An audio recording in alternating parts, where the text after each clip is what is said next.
Rincari di luce, gas e carburanti conseguenti allo scoppio della guerra nel Golfo Persico. L'ufficio studi della CGA stima in 820 milioni di euro il conto che famiglie e imprese del Friuli Venezia Giulia dovranno sostenere quest'anno per farvi fronte. La fetta più rilevante riguarda benzina e diesel, con 334 milioni di extra costi, più 20,1% rispetto al 2015, seguiti dai 327 milioni per l'energia elettrica, più 12,8%, e 160 milioni per il gas, più 15%.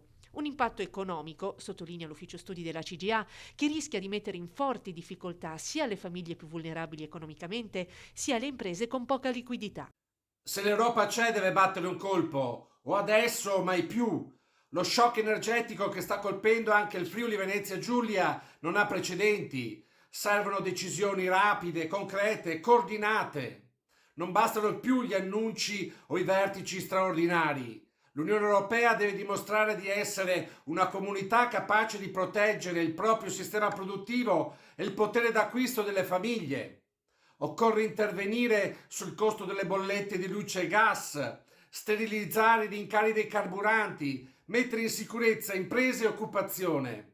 Perché senza una risposta forte e immediata il rischio è quello di trasformare un'emergenza energetica in una lunga recessione economica e sociale.